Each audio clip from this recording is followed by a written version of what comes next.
Hello everyone, my name is Ali Mustafa and I'm the organizer here at TensorFlow UserGroup Mumbai. I hope you're doing good and having a wonderful weekend and a wonderful Sunday, most probably. Today we have Rishit with us, and this is the part of our regular series on TensorFlow, where we kind of bring in awesome speakers for you to kind of gain some knowledge around different ecosystems of TensorFlow. Earlier, we have kind of done multiple events on TFGS, TensorFlow Core, and so on and so forth. So you can check out our YouTube channel and possibly subscribe to it to receive push notifications around all the content we should be generating in the near future. Also, there is a lot of cooking going on for 2022, so we'll be coming up with specialized tracks around research, around TFGS, and whatnot. So without getting a further delay, let's introduce our speaker for today. So today we have Rishit Dagi, and he is going to present an awesome beginner-friendly talk for everyone. So about Rishit, Rishit is a very good friend of mine, and he has been a mentor at TensorFlow Mumbai for a period of time. I guess around 2 years, mostly more than that. He has been a regular speaker of TFUG Mumbai and has also spoken at multiple GDCs across the world. He is also a TEDx and a TEDx speaker and an organizer of Kotlin Mumbai. Rishit is inclined towards research and he has also published multiple research papers. And you will see Rishit again probably in January with some amazing lineups as well. So let me welcome Rishit for this very talk. Hello, Rishit. Hi Ali, thanks so much for the wonderful introduction. I could not have introduced myself in a more flattering way. Thanks for that. Um, I'll start off with the presentation. And today we'll be talking about fantastic models and where to find them. Because one of the coolest parts about machine learning is that you can use models created by other people, or you can use open source work created by other people very easily. And in fact, you'll rely a lot on the open source work created by other people. So this is a talk about um, exactly about that, where you can find fantastic models and how you can start using them. Before I go any further, I would like to acknowledge Willie Georgi from Google, and I would like to acknowledge him for his helpful reviews on these slides and this talk in general. Uh, this could be made better with his help. He works on the TensorFlow Hub team, which you'll soon see what TensorFlow Hub is, and you'll soon see what it is all about. So, uh, starting off with fantastic models and where to find them, this is actually a talk about TensorFlow Hub. And TensorFlow Hub is a repository of trained machine learning models with nice documentation, a trained machine, a repository for state of the art trained machine learning models. And you can easily go ahead, fine tune them, deploy them anywhere. You'll probably want to deploy them on the web, mobile, on server side, all kinds of stuff. Even on microcontrollers, you can use models from TensorFlow Hub. So this is actually a talk about TensorFlow Hub, and we'll be seeing TensorFlow Hub today, talking about TensorFlow Hub, seeing how it all works.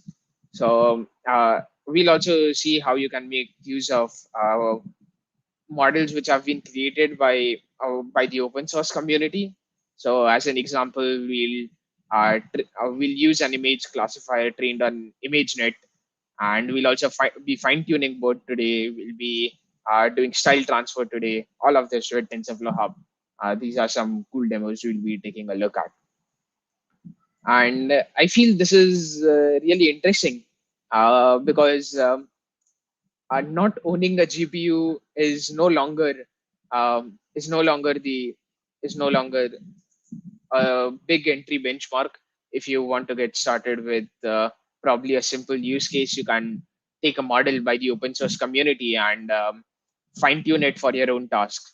Or if you just want to do something very generic, like detect the 80 classes in the Microsoft Cocoa dataset, you can directly use a model trained on Microsoft Cocoa and deploy it without without writing without even doing anything.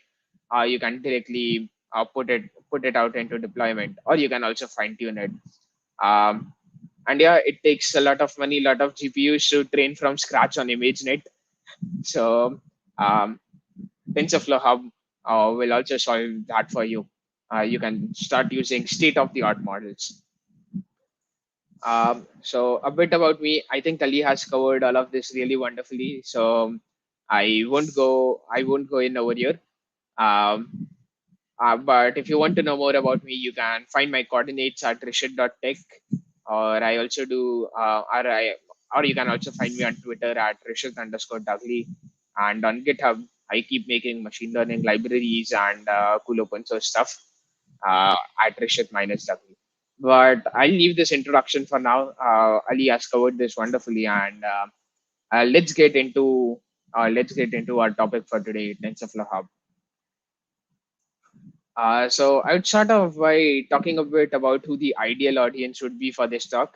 The ideal audience would essentially be developers who have worked on deep learning models. And you could have built a deep learning model anyway. Probably you're using the subclassing API, the functional API, or even the sequential API. You're just using Keras. You could have built a deep learning model in any manner. I just want you to have built a deep learning model earlier. That would be super useful, and that would be the ideal audience for the day for this talk. So yeah, it really does not matter what particular kind of deep learning models you are interested in. Probably you might have not had a lot of experience with text, and that's okay. I just want you to have a bit knowledge of building any kind of deep learning models. So I'll go on, and now I want to talk a bit about when could TensorFlow Hub be really helpful, or when should you be using TensorFlow Hub? So you could use this for off-the-shelf inference with a state-of-the-art machine learning models. So you probably have you might have heard of a couple of really famous datasets, Open Images, Coco, ImageNet, um, which contain a lot of data, a lot of images. All these three are image datasets. These contain a lot of images, and you might have also heard of state-of-the-art machine learning models, which are machine learning models which get really high scores in particular tasks. So, as an example, for object detection on Coco, you have a state-of-the-art machine learning model which gets around 60 MAP, which outperforms all other machine learning models for the task of object detection on Coco. So that would be a state-of-the-art machine learning model. And on TensorFlow Hub, you have all of these state-of-the-art machine learning models. You could simply load these machine learning models and perform off-the-shelf inference with them. So you could uh, you could directly perform inference with them without changing any aspect of it. It's actually made really easy with TensorFlow Hub, and we'll soon see how you can do off-the-shelf inference, and when should you do off-the-shelf inference versus when should you fine-tune your model or transfer learn from the model. I'll also talk about transfer learning now, but we'll also see more about off-the-shelf inference, a demo of it a bit later. So yes, you could of course do off-the-shelf inference, but something really interesting, which is also made super easy with TensorFlow Hub, is um, transfer learning or fine-tuning on models, because because all of these state-of-the-art machine learning models are probably trained on some other data set. Um, I- let's take a let's take a simple example. Um, I have an image classification problem, and I take a model which is trained on the ImageNet dataset, which has almost 22,000 classes. Well, 21,000 something. So approximately 22,000 classes. But my image classification problem is only two classes. I just want to see if the image is one of two classes. I don't want those 22,000 classes. I don't care about them. So in this case, off the shelf inference, just doing off the shelf inference will give me outputs in those 22,000 labels. Whereas my data is different, my data distribution might be different, my target audience might be different. So in that case, you can also transfer learn from this model. And talking a bit about transfer learning and how you do this. So I like to represent transfer learning as P plus Q goes to Q. This is something I picked up by Samary's talk. He has a really nice talk on transfer learning. I'll also put a link to that. So this is essentially me putting it in the way that we want to work on a task queue. So a queue is a task I have which contains two classes for image classification, and for which we have very little data. I have very little data for queue. I probably just have 1,000 images or so, very little data for queue, but I want to create a good model. And I have a lot of samples for the distribution P. So the distribution P might be one of the existing really huge data sets. So I have a lot of samples for the distribution P. So if you just put it together, this is a nice way I like to put transfer learning. I'll still put it to you that before you transfer learn from any kind of model for your own use case, you do need to ask yourself a couple of things. So first off, you do need to ask, is there enough information in P to represent Q? Um, because essentially you would be transfer learning from the word distribution P and you want to solve the task Q. So you should have enough information to represent Q. Also, you do need to ask yourself how much new data you require and what is the kind of new data you require. So could unlabeled data be the way to go, or what's the right mix of the data between the original distribution and the new data you want to put? The new data is a queue over here. So what is the right mix of that? In some cases, it may happen that training on a larger sample size of the original data set might work better. I know uh, that does not sound intuitionally correct, but well, that could happen in practice. So you do need to ask yourself all of these questions. Um, and another question you could also ask is how far is P from Q? I'll not go into all of the into the terminologies behind everything in transfer learning, but these are just some questions you should ask yourself. Um, and well, yeah, you can do this very easily with TensorFlow Hub too. And for the motivated reader, for the motivated listener, if you want to know more about transfer learning, then I would really recommend you watch this talk by Samari Kapatufei on some recent insights on transfer learning. He does some of the nicest work on transfer and multitask learning. This is a really nice talk. Um, if you For the motivated listener, I think this would be something nice to listen to after this talk. So let's take an example of how you'd want to go about transfer learning. You could, of course, do off-the-shelf inference, and we'll soon see a demo of it because, well, that's very easy, and you'll soon see. We'll also see an example of transfer learning right now and what kind of use cases you'd want to transfer learn in. So let's say we want to classify images of flowers. I want to classify images of flowers and I have a couple of categories. So first off, I'll find a data set which I can use to classify images of flowers. Uh, Fortunately, I'll find a really nice data set, which is called the TF underscore flowers data set. Fortunately, I found this really nice data set. It has I've also put in some of the images on the right. You can see it just works for my use case. I wanted to classify flowers. I got a nice data set to do that. But I soon see that, unfortunately, the TF underscore flowers dataset is a very small dataset. It contains just approximately 4,000 images, just 3,670 images. And that does not provide a lot of information. If I would probably make a deep CNN or a transformer work on this, it would be prone to overfitting. These are very less sample images. I just have 4,000 images. That's not a lot to make a really nice algorithm for this particular use case. And now I probably cannot work with just with this small size of the data set. So, however, what I can do is I can use a model from TensorFlow Hub, which was pre-trained on ImageNet, and only retrained and only retain put an additional classifier layer on top of the pre-trained model from TensorFlow Hub, and only retrain that additional layer.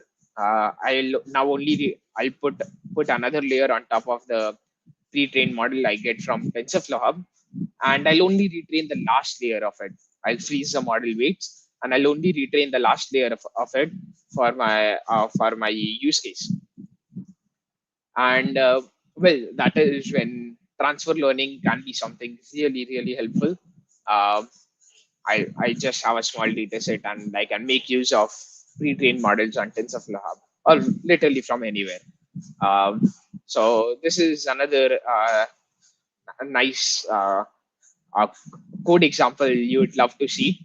If you want to solve this particular use case, you can find a code repository over here to classify the TensorFlow to classify flowers using a pre-trained model from TensorFlow Hub. We'll soon see some other code examples as well. But and now you can probably figure out that transfer learning is really helpful and might be the way you want to go for a lot of your problems, especially when you have less data, which believe me, it's a problem pretty much everywhere. Pretty much with all, pretty much anything you do, you'll have the problem of less data. And it could also be super helpful if you have less domain expertise. You could use a pre-trained model. And on TensorFlow Hub, you not only get models to do off-the-shelf inference for all kinds of problems, but you also get fine-tunable models for all kinds of problems, be it image, text, video, audio. You have models for all these domains and more on TensorFlow Hub. So that's something really cool. And of course, you can take advantage of state-of-the-art machine learning models.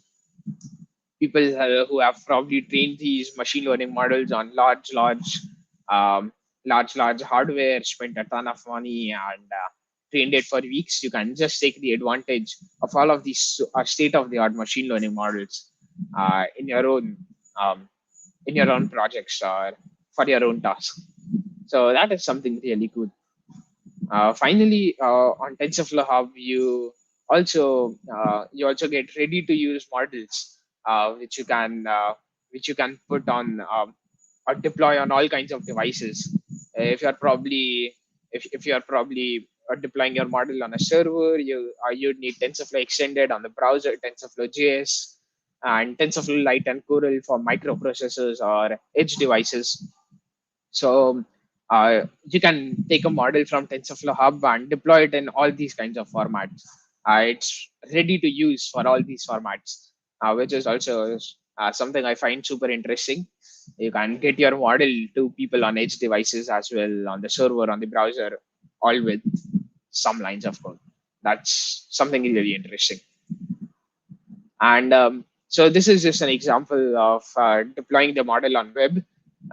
So uh, there's this model called the Birds model by the Google team, Google AI team.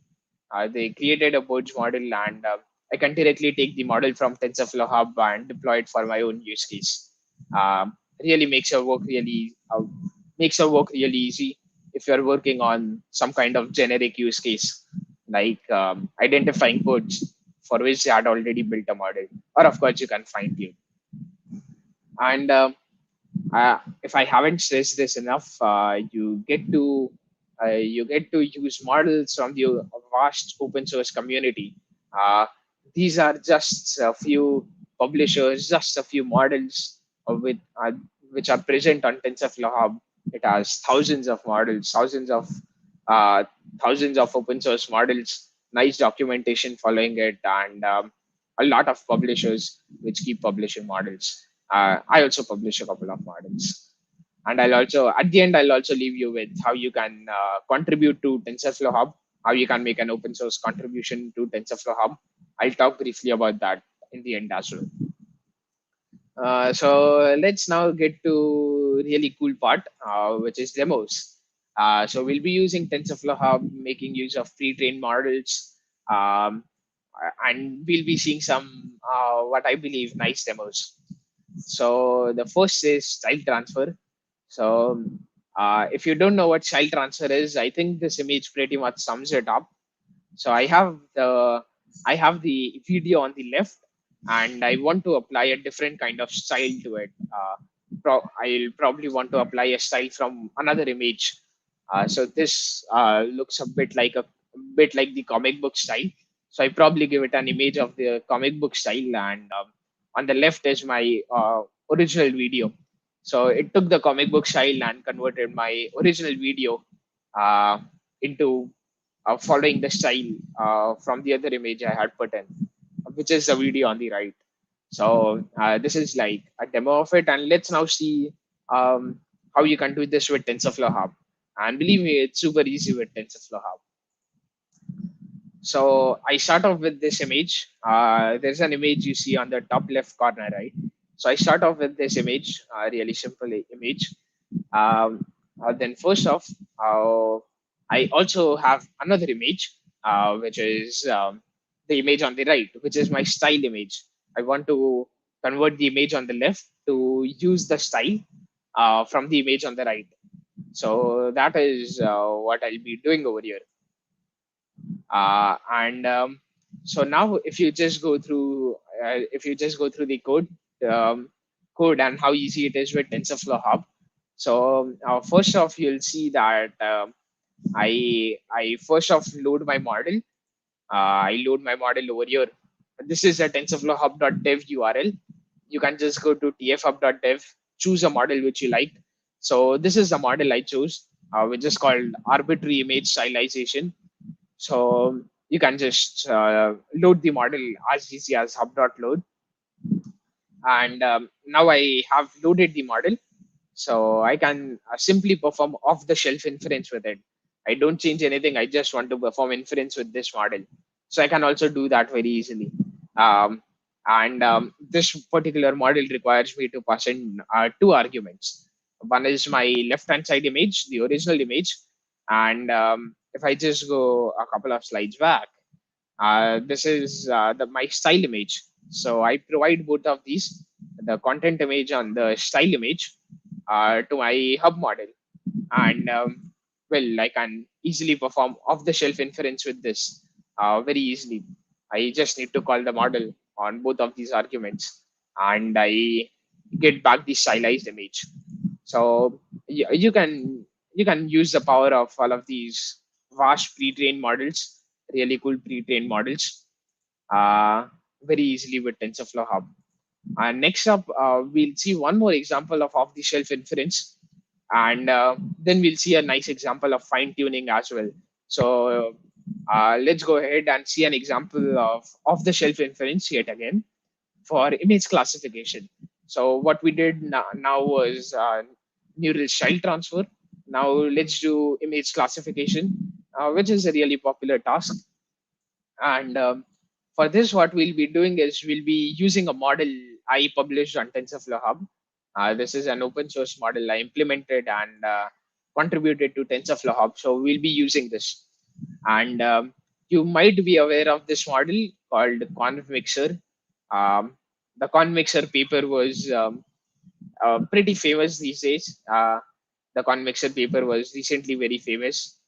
So this particular model achieves the elusive goals of 80 plus accuracy on ImageNet, while the model implementation, a raw model implementation, fits in a single tweet. So when I say fits in a single tweet, it fits in those 140 or so characters. I don't remember the exact number now, but a raw implementation, a very concise implementation of this model fits in a single tweet, which is pretty interesting.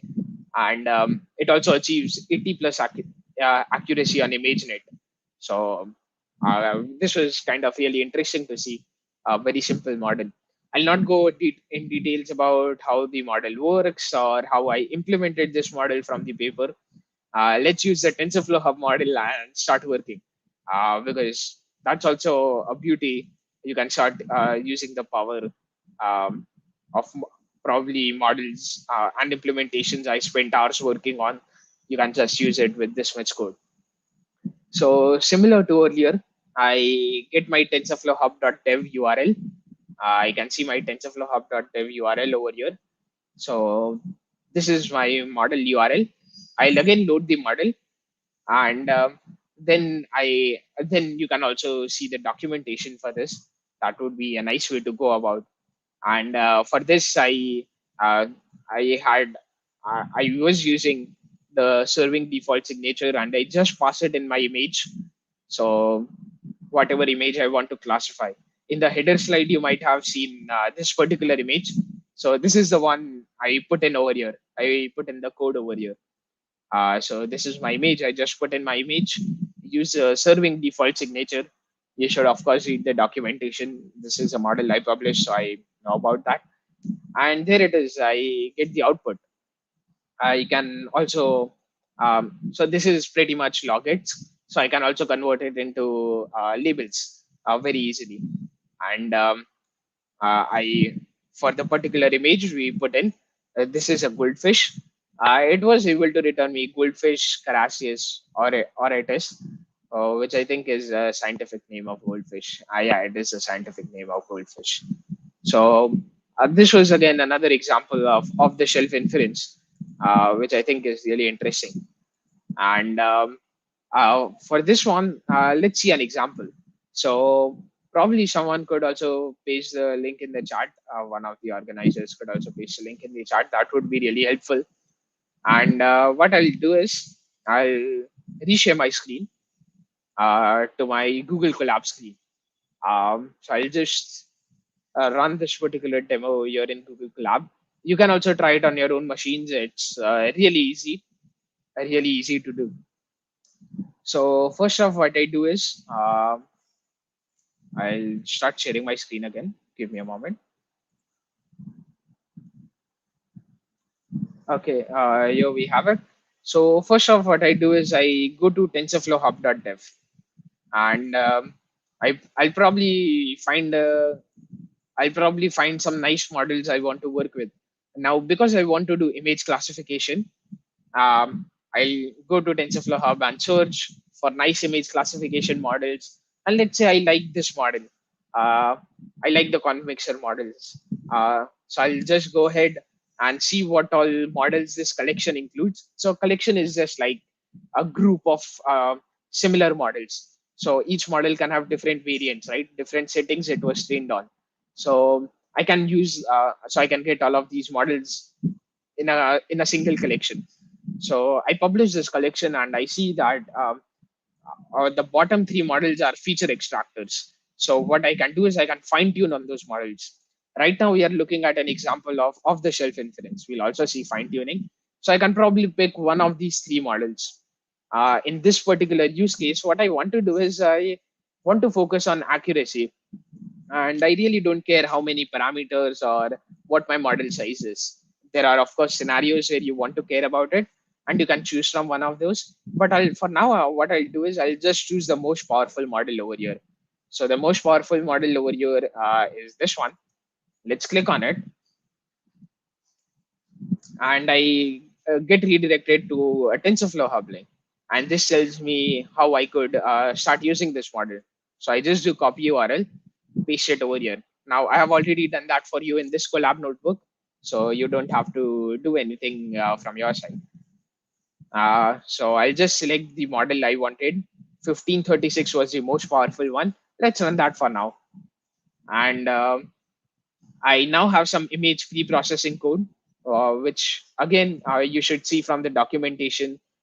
This particular paper required me to normalize and convert the images from 0 to 255 to 0 to 1, which is well what I'm doing over here, right? Converting the images from 0 to 255 to 0 to 1. And then I also normalize it. These values are just the ImageNet values, the ImageNet dataset values. I just use them. And this is just some very standard code to download an image. So let's run this. these are some of my pre-processing utilities. This is again super simple and may vary from model to model. What I'll now do is I'll load the model from the URL. So I had already put the URL up earlier. So now I can directly load the model. It might take some time because this is a really big model. It's almost 200 MBs. So might take a bit of time, but yeah, now it's done. And now I can see that I can also easily predict from the model. I'll use the serving default signatures like we talked about. And I can also infer from the model. And let's do one thing. Let's remove the expected label part for now. Let's remove the assert over here. And I'll just print out the labels. So I'll just do a print of predicted labels so I can see what it gives me. And over here, let's try a single image for now. The first image, you can try all of these 5 images. I just put it there in case someone wants to try. So let's first see this image. I forgot to run this. Yeah. Uh, let's run this one now. Okay, let's see this image till then. This is the goldfish we started off with. I also showed in the heading. And what did I miss?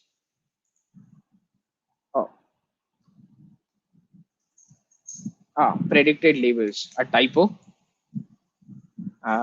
Okay, let's run this. So you can see this is a goldfish, and let's see what our model tells me. It told me it was a goldfish. You can try with all of these images. These are 5 images I randomly took from the internet. So definitely give it a try. I'll just do a single image over here. And uh, let's get, and I'll reshare my screen again, yet again. And we can also we can now also see a fine tuning example. So now we'll try to fine tune BERT. I'm sure you might have heard of BERT. It's kind of really popular. BERT is a really popular model. So I'm sure you might have heard of BERT. So next up, we'll try to fine tune BERT.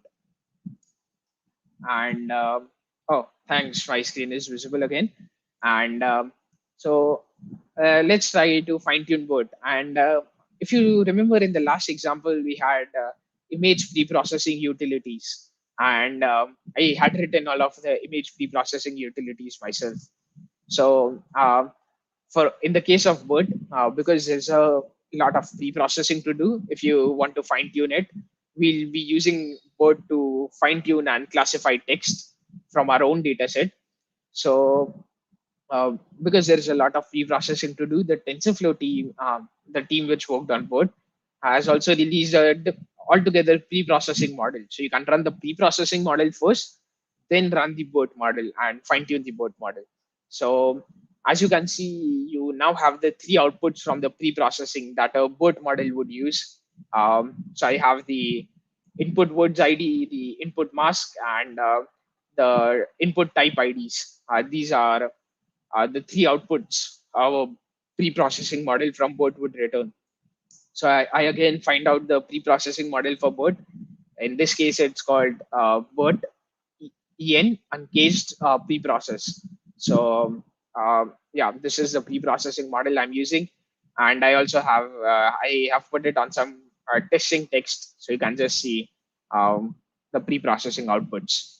So the input is truncated to 128 tokens, and of course you can customize the number of tokens with the model you are using. And the input type IDs, if you see over here, have only one value, 0. It is all zeros because this is a single sentence input, right? If you see, I just have a single sentence over here.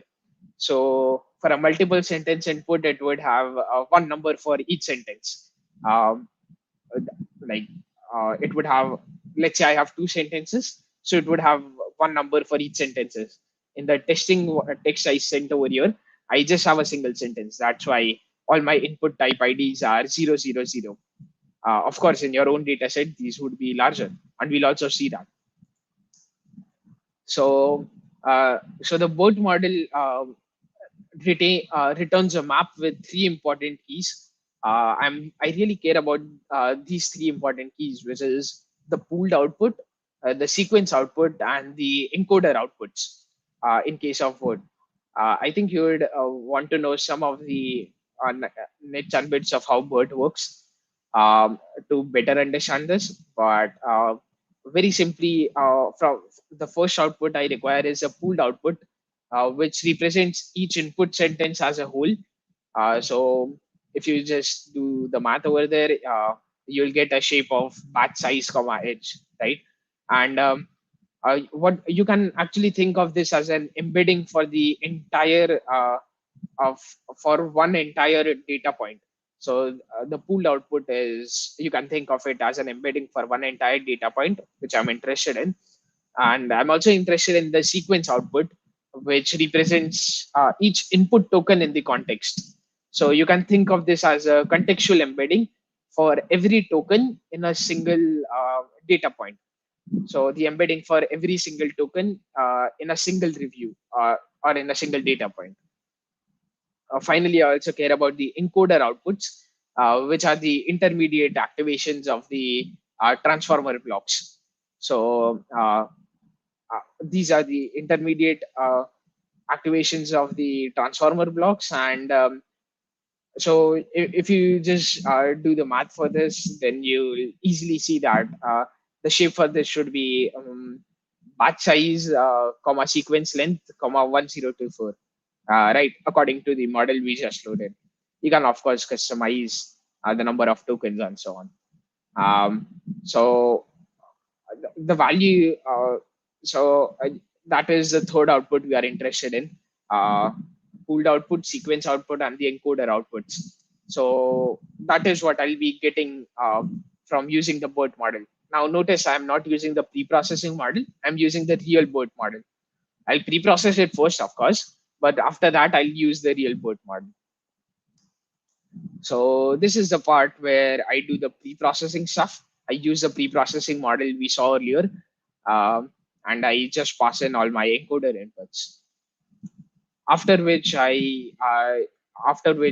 use the encoder model. After which I use the encoder model, and notice that I've put trainable equals true in the line I've highlighted. So what trainable equals true allows you to do is it allows you to retrain it. So it will allow you to retrain this particular layer. We want to retrain the encoder, right, to work on our own data set. So it will allow me to retrain that particular part while freezing all of the other layers. So essentially transfer learning. So this is, yes, as I was saying, trainable equals to true allows you to fine tune on this particular layer. And finally, I get the output. I just add two more layers, which is really simple, a dropout and a dense layer. I just add them according to what my data set requires.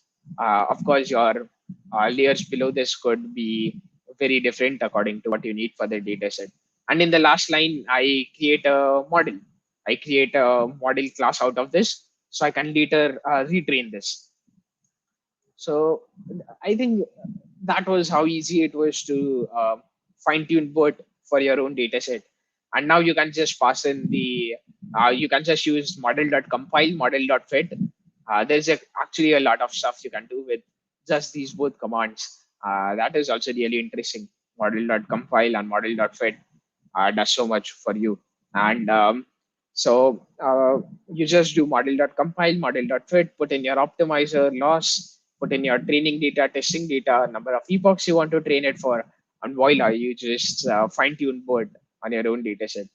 So if you see, the crux of the code was really simple, and you could get started very, very easily with TensorFlow Hub to fine tune these really huge models. And with that, I come to the end of the demos. There are a lot more tasks you can take a look at. The one on the left is a very dark image. You can see it's a very dark image.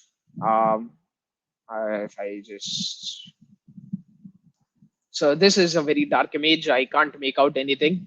And on the right, I pretty much can make out everything from the image. the power of one of the models on TensorFlow Hub. This is also a model I publish on TensorFlow Hub. You can try it out. And plus 1 point if you can figure out which movie this scene is from. Then I have some other demos over here, some other nice models on TensorFlow Hub for face generation, for uh, activity recognition in videos, and there is just a lot more stuff you can do with TensorFlow Hub. I would recommend you go through some of the tutorials on TensorFlow Hub website if you want to get started with any of these.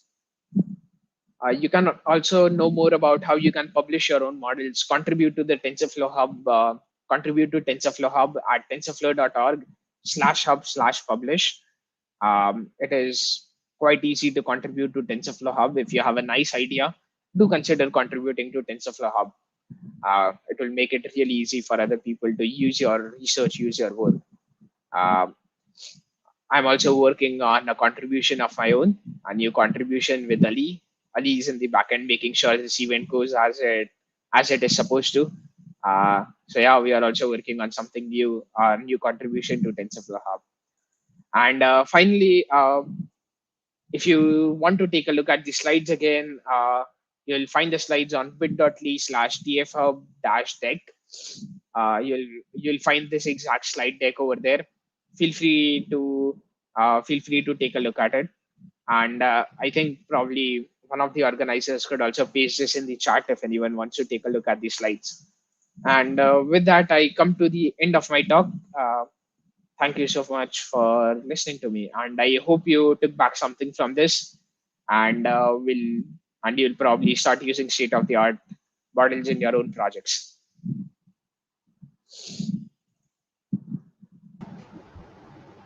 Thank you so much, Rishit, for that wonderful talk. I hope everyone enjoyed that very much. Would you be, open to taking some questions? If yes, I'll ask the audience to patience up. Sure. Okay. So yeah, if anyone has any questions, please put it in the chat. I'll be more than happy to kind of bring it forward to Rashid, and then he can answer it. So yeah, there are a few people in the chat, but I don't see any questions right now. Let's see. So if you come across probably come across a question, have some problem or anything, feel free to contact me on Twitter or GitHub. I'll be happy to help you at a later stage as well. Yeah, Rishad is very active on social media, so you'll find him everywhere.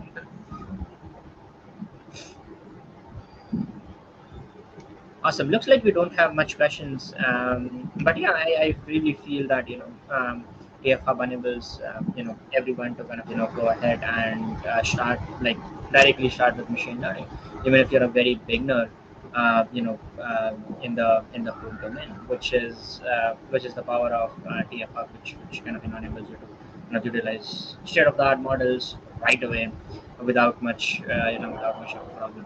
So that was an awesome demo. I genuinely feel that it would be a really good addition to our repository, to our beginners, who would kind of want to kind of go ahead and start their journey in TensorFlow. And thank you so much, Rishit, for kind of taking time out and delivering this session, to our audience. I hope everyone kind of thoroughly enjoyed it. I myself enjoyed it a lot, and it was an awesome talk. Thank you so much, Rishit. See you soon. Thanks for having me. Bye. Yeah, anytime. Okay, folks. So I hope you really like this, and as I told you, we have a lot coming in, in 2020, as we have kind of kind of came back and kind of doing back-to-back events, which would kind of promote TensorFlow a lot more, in between students, professionals, and machine learning engineers at its core. We'll also be coming up with awesome competitions out there. Feel you're kind of free to join our Telegram channel right now, which is where we kind of put in all the information right now. And yeah, I see one comment. Right?